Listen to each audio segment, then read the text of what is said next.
வணக்கம் எல்லோருக்கும். Welcome to RV kitchen. இன்றைக்கு இந்த வீடியோவில் நீங்கள் பார்க்க போகிற ரெசிபி வந்து பிரியாணி. பாருங்கள், அதுக்கு தேவையான பொருட்கள் எல்லாம் எடுத்து வச்சுருக்கிறேன். இப்போ வாங்க என்னென்ன பொருட்கள்னு பார்க்கலாம். இதில் வந்து 2 கப்பு அரிசி எடுத்துருக்கிறேன். தண்ணி அரிசி அவிய வரத்துக்கு எந்த கப்பால் 2 கப் அரிசி எடுத்தனோ அந்த கப்பால் 2 கப் தண்ணியும் எடுக்கணும். 500 கிராம் ஆட்டு இறைச்சி, 300 கிராம் தக்காளி பழம், 200 கிராம் வெங்காயம், ஒரு 9 பச்சை மிளகாய், பிரியாணி இலை, ஏலக்காய், கிராம்பு, கருவா எல்லாம் கொஞ்சம் கொஞ்சம் எடுத்துருக்கிறேன். புதினா கொத்தமல்லி அரைக்கட்டு எடுத்துருக்கிறேன். பிரியாணி மசாலா, இஞ்சி பூண்டு பேஸ்ட்டு, உப்பு, தயிர், காஷ்மீர் சில்லி பவுடர், நெய், எண்ணெய், அடுத்ததாக கொஞ்சமாக மஞ்சள் தூள் எடுத்துக்கணும். 1/4 தேக்கரண்டி மஞ்சள் தூள். இவ்வளோ தான் தேவையான பொருட்கள். இப்போ வாங்க செய்கிறத பார்ப்போம். முதலாவது வந்து சட்டியை வந்து அடுப்பில் வச்சு சட்டி பண்ணுவோம். வந்து சட்டி சூடாகிட்டுது.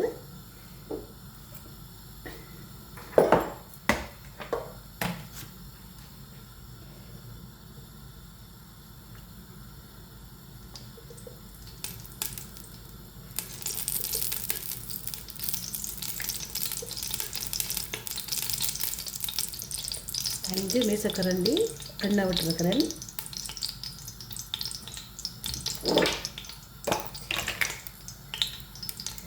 அடுத்ததாக வந்து 2 மேசக்கரண்டி நெய் சேர்க்கிறேன். எண்ணெய் கொதிச்சிட்டது. வதக்கிற பொருட்களை சேர்க்கிறேன்.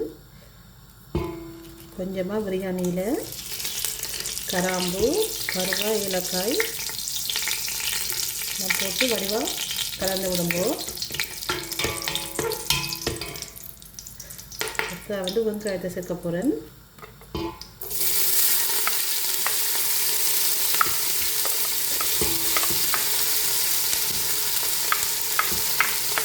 வெங்காயத்தை வடிவாக கலந்து விடணும்.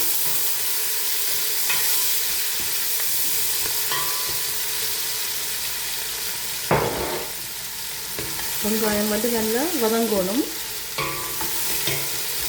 அப்போ தான் பிரியாணி வந்து நல்லா டேஸ்ட்டாக இருக்கும்.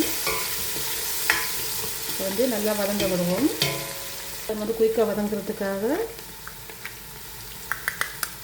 வந்து 1/2 தேக்கரண்டி உப்பு சேர்க்கிறேன்.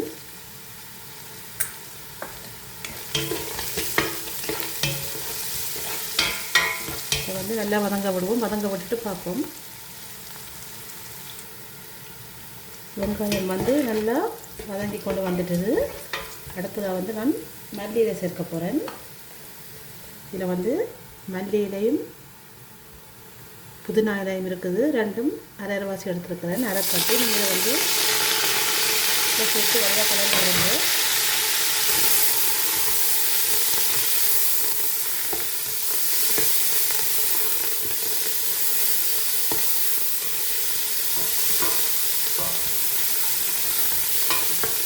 வந்து கொஞ்சம் அடுப்பை குறைச்சி விட போகிறேன். அளவான சுட்டில் விட போகிறேன்.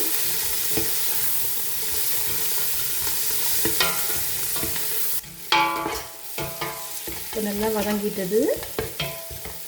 அடுத்தது வந்து 1/4 தேக்கரண்டி மஞ்சள் தூள், 1/2 தேக்கரண்டி காஷ்மீர் சில்லி பவுடர்,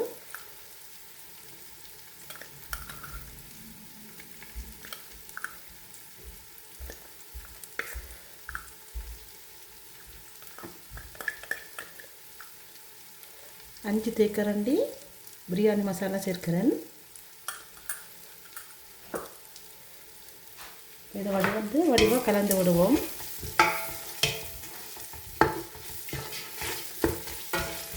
அடுப்பு வந்து குறைச்சி இருக்கணும், இல்லாட்டி எரிஞ்சிடும். இந்த எண்ணெயில் வந்து பிரியாணி மசாலா போட்டிங்கன்னா பிரியாணி இந்த கலர் வந்து நல்லா இருக்கும். அதுக்காக நான் வந்து எண்ணெயில் வந்து பிரியாணி தூள் வந்து சேர்த்துருக்கிறேன்.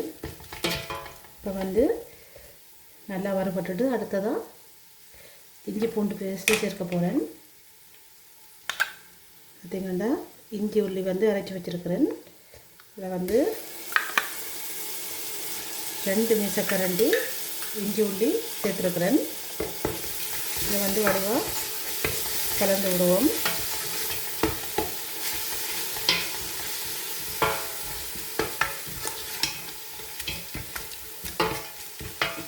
கொஞ்சம் பச்சை வாசனை போகும் வரைக்கும் இதை வந்து வதங்க விடணும். லைட்டாக கொஞ்சம் அடுப்பை வந்து கூட்டி விடுறேன். பருப்பு இப்படி வந்திருக்கண்டு வந்து நல்லா வதங்கிட்டுது.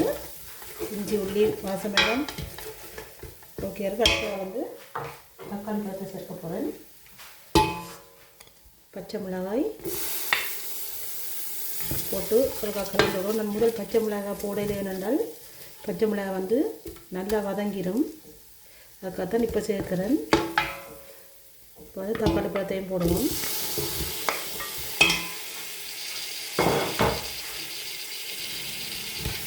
இது வந்து நல்லா வடிவாக கலந்து விடுவோம்.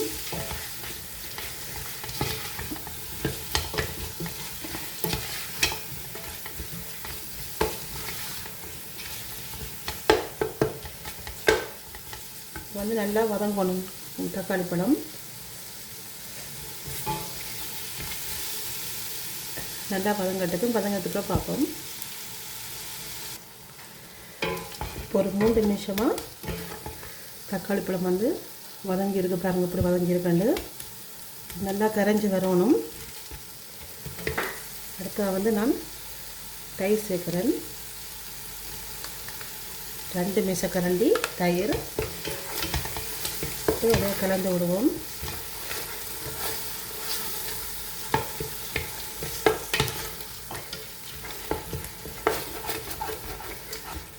கரண்டியால் வடிவாக கலந்து விடுங்க, இல்லாட்டி எரிஞ்சிடும்.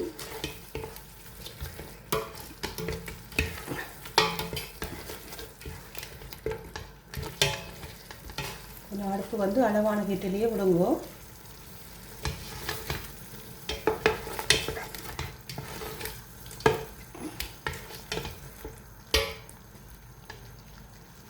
இது வந்து ஆட்டு இறைச்சியை வந்து பெருசாக வெட்டி இருக்கிறேன். அதோடு சேர்த்து ஒரு தேக்கரண்டி மசாலா பிரியாணி மசாலா வந்து போட்டு புரட்டி வச்சுருக்கிறேன். உப்பும் பிரியாணி மசாலாவும் இதை வந்து இதில் வந்து போடுவோம். போட்டுட்டு வடிவாக கலந்து விடுவோம்.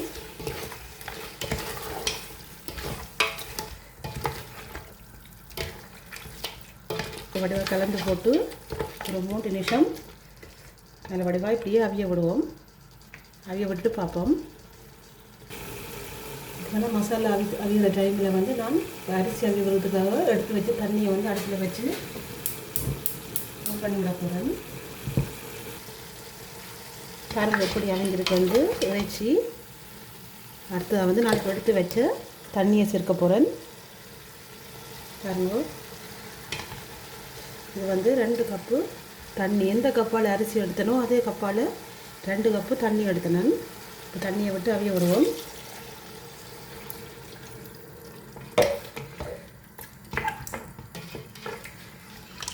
கலந்து விடுங்க. கலந்து விட்டுட்டு இப்போ வந்து இதுக்கு வந்து உப்பு சேர்ப்போம். உப்பு போடுவோம். நான் வந்து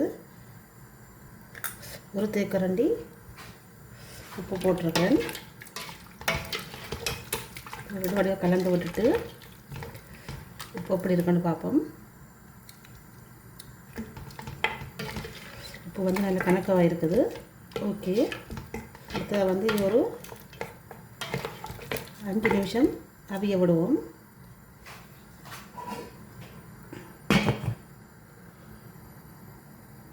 தண்ணி வந்து கொதிச்சிட்டுது. இப்போ வந்து அரிசி அவிய விடுவோம்.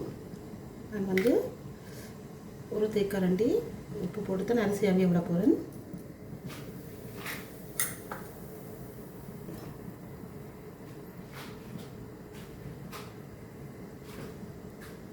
பார்த்திங்கன்னா அரிசி வந்து அப்படியே கழுவி எடுத்து வச்சுருக்கிறேன்.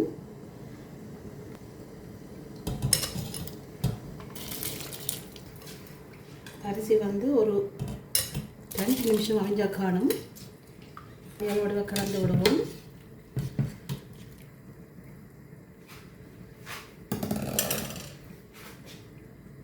அரிசி வந்து ஒரு 2 நிமிஷம் அவிய விட்டு எடுத்திங்கன்னா காணும்.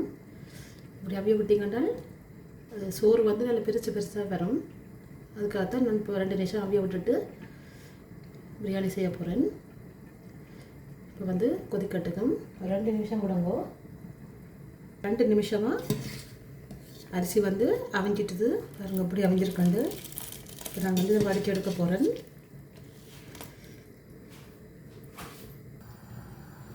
இப்போ பார்த்திங்கன்னா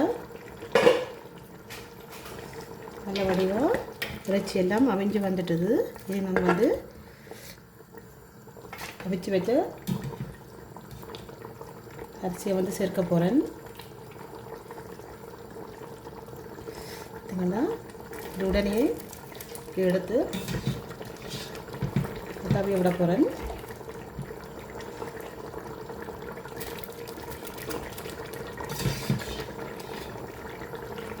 இது வந்து ஒரு கிட்டத்தட்ட ஒரு 8 நிமிஷம் அவிய விட்டேன் நான்.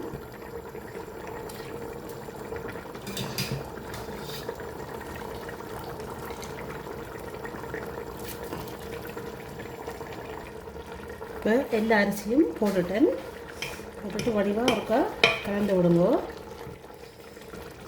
வடிவாக கலந்து விட்டுட்டு நீங்கள் அடிக்கடி கரண்டி வச்சு கலந்தீங்கன்னா சோறு வந்து உடைஞ்சிரும். அதனால் நீங்கள் வந்து இப்படி ஒருக்கா கலந்து விட்டுட்டு உப்பு பாருங்க.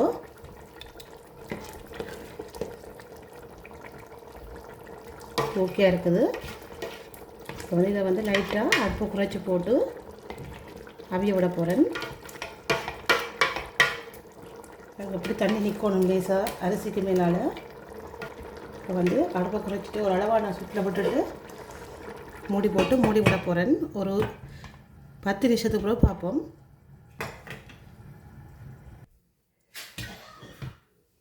இப்போ பாருங்க எப்படி வந்திருக்குண்டு பிரியாணி. பாருங்கள் அந்த சூப்பராக வந்திருக்குது. சோறு வந்து முழுசாக இருக்குது. பாருங்க பிரியாணி எப்படி வந்திருக்குண்டு. பாருங்க இப்படித்தான் பிரியாணி செய்யணும். இப்போ நாங்கள் வாழை இலையெல்லாம் சாப்பிட போகிறோம். உங்களுக்கு வாழை இலையில் போட்டு காட்டுறேன்.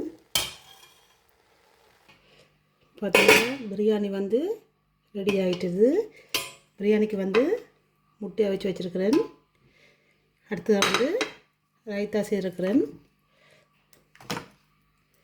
இப்போ அடுத்ததாக வந்து உங்களுக்கு வாழை இலையில் போட்டு காட்டுறேன். நாங்கள் இன்றைக்கு வாழை இலை தான் சாப்பிட போகிறோம். பார்த்திங்கன்னா நல்ல பெரிய வாழை இலை.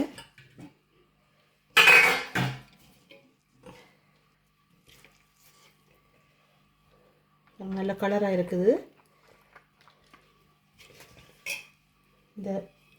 இதே போல் நீங்களும் இந்த ரெசிபியை செய்து பாருங்க. சூப்பராக இருக்குது மட்டன் பிரியாணி.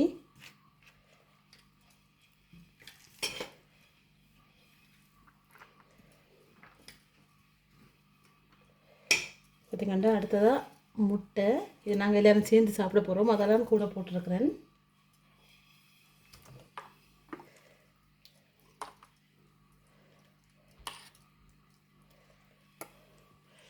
பாருங்கள் இப்படி இருக்கு அந்த பிரியாணி சுட சுட சூப்பராக வந்திருக்குது. இந்த வீடியோ உங்களுக்கு பிடிச்சிருக்குமென்னு நினைக்கிறேன். பிடிச்சிருந்தால் லைக் பண்ணி ஷேர் பண்ணி சப்ஸ்கிரைப் பண்ணுங்க. இன்னும் ஒரு வீடியோவில் சந்திப்போம். நன்றி, வணக்கம்.